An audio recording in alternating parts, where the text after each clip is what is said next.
साथियों, आजादी के अमृत काल में देश विकसित भारत के लक्ष्य को लेकर विकास के रास्ते पर तेजी से आगे बढ़ रहा है।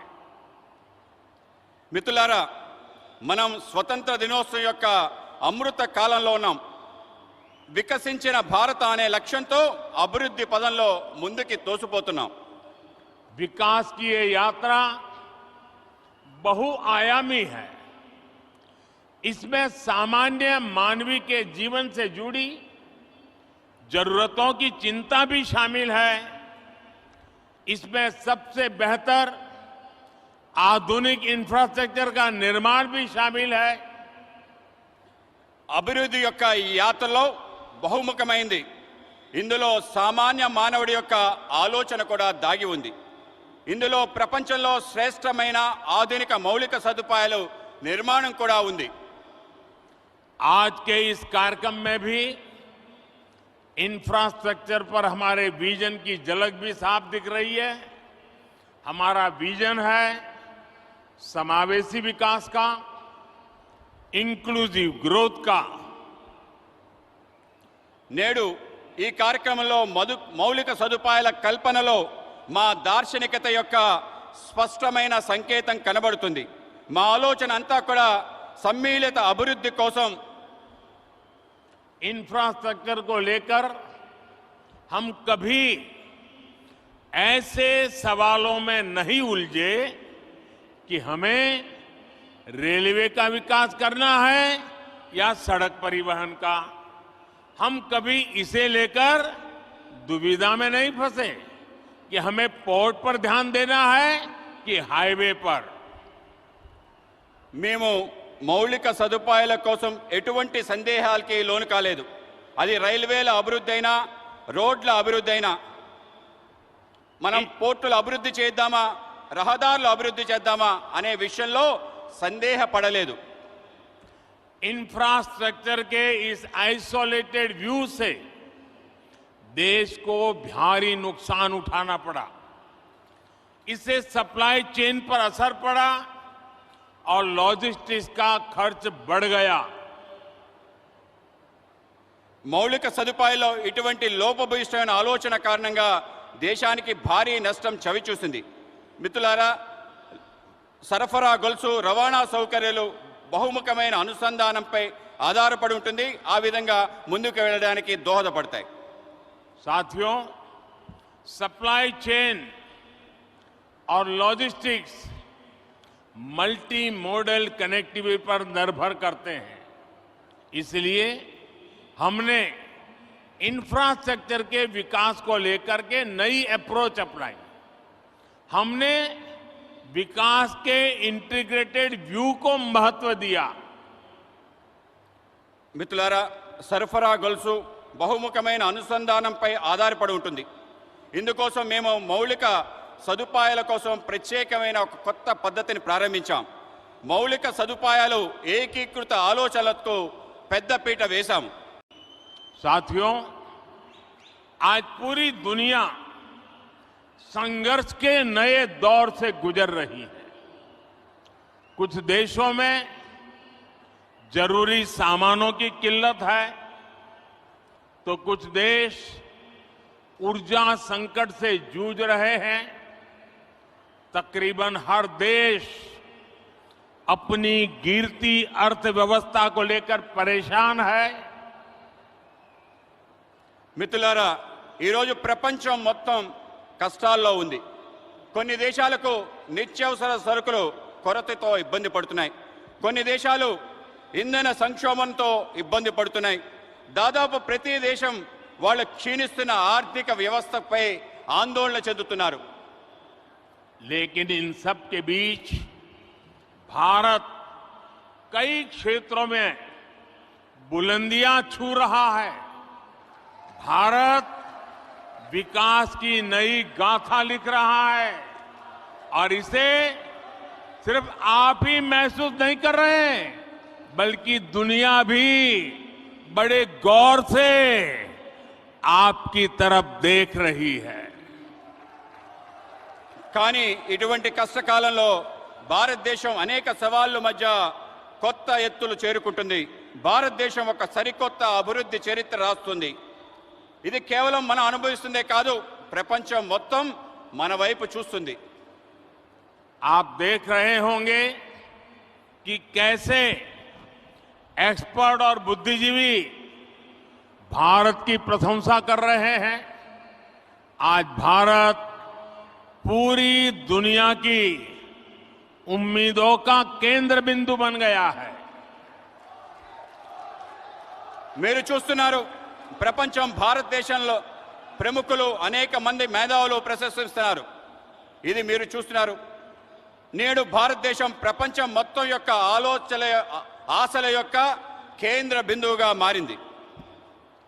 ऐसा इसलिए संभव हुआ है क्योंकि आज भारत अपने नागरिकों की आशाओं, आवश्यकताओं को सर्वोपरि रखते हुए काम कर रहा है.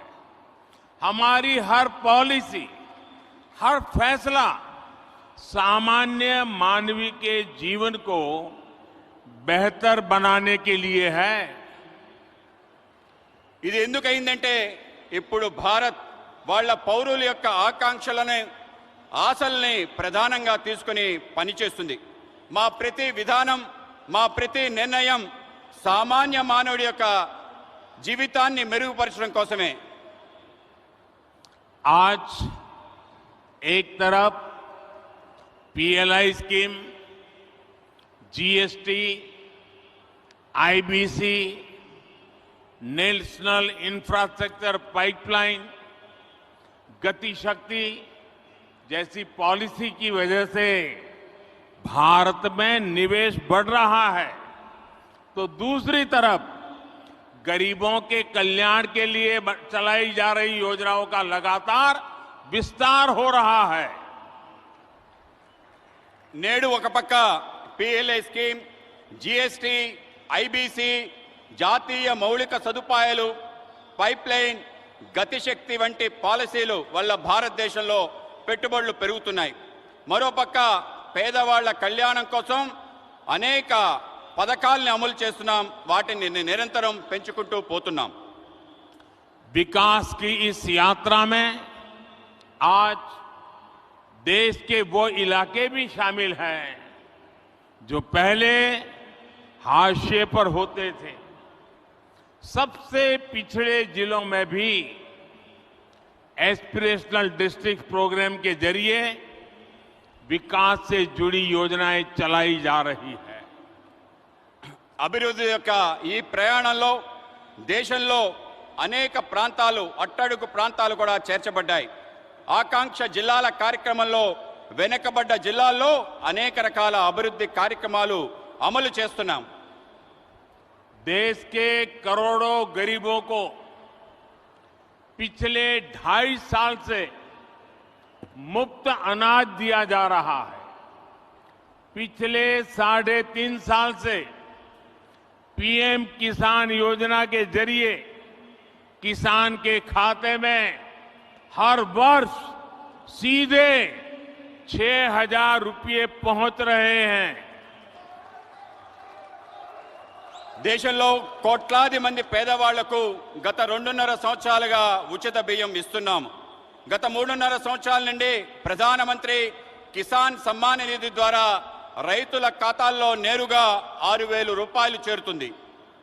इसी तरह सनराइज सेक्टर से जुड़ी हमारी पॉलिसी की वजह से युवाओं के लिए नए अवसर बन रहे हैं.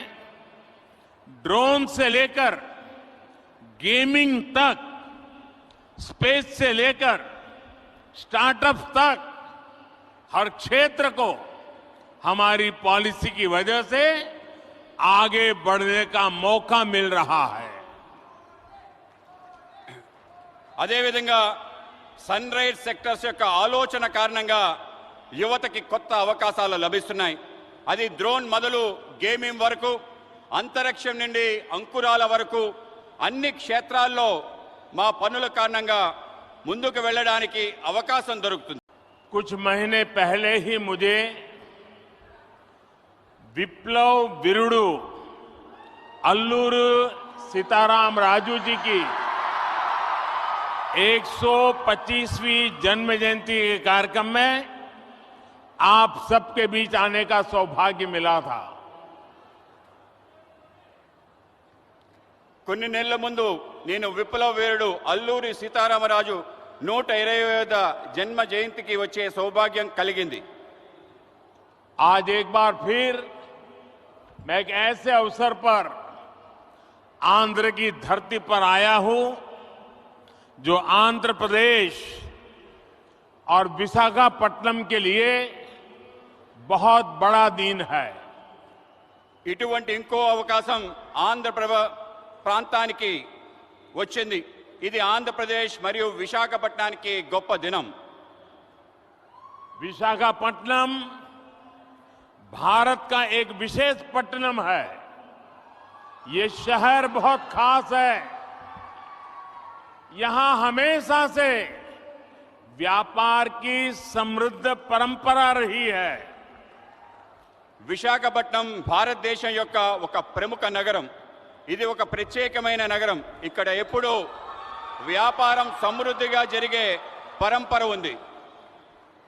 विशाखापट्टनम प्राचीन भारत का एक महत्वपूर्ण पोर्ट था। हजारों वर्ष पहले भी इस पोर्ट के जरिए पश्चिमी एशिया और रोम तक व्यापार होता था और आज भी विशाखापट्टनम भारत के व्यापार का केंद्र बिंदु बना हुआ है। విశాఖపట్నం ప్రాచీన భారతదేశం యొక్క ప్రముఖ ఓడరేవు। ఈ ఓడరేవు ద్వారా 1000 ఏళ్ల క్రితం నుండి పశ్చిమాసియా రోమ్ వరకు వ్యాపారం జరుగుతూ ఉండేది। నేడు కూడా విశాఖపట్నం భారతదేశం యొక్క వ్యాపారానికి ముఖ్య కేంద్ర బిందువు। 10,000 करोड़ रुपए से अधिक के प्रोजेक्ट का लोकार्पण और शिलान्यास आंध्र प्रदेश और विशाखापट्टनम की आकांक्षाओं को पूरा करने का एक माध्यम बनेगी। 10,000 కోట్ల ప్రాజెక్టులు దేశానికి అంకితం మరియు శంకుస్థాపన చేసే ఆంధ్రప్రదేశ్ మరియు విశాఖపట్నం ప్రజల ఆకాంక్షల్ని పూర్తి చేసే మాధ్యంగా ఉంటుంది। ये योजनाएं इंफ्रास्ट्रक्चर से लेकर ईज ऑफ लिविंग और आत्मनिर्भर भारत तक कई नए आयाम खोलेगी, विकास को नई ऊंचाई पर ले जाएगी। मैं इसके लिए आंध्र प्रदेश के सभी निवासियों को हृदय से बहुत बहुत बधाई देता हूं। ఈ పథకాలు మౌలిక సదుపాయాల వల్ల సులభతర జీవితానికి స్వయం సమృద్ధి భారత సాకారానికి అనేక అవకాశాలు కల్పిస్తుంది। ఇది అభివృద్ధి యొక్క కొత్త శిఖరాలు చేరుకోవడానికి తోడ్పాటు అందిస్తుంది। నేను ఇందుకోసం ఆంధ్రప్రదేశ్లో నివాసం ఉంటున్న అందరికీ హృదయపూర్వక అభినందనలు తెలుపుతున్నాను।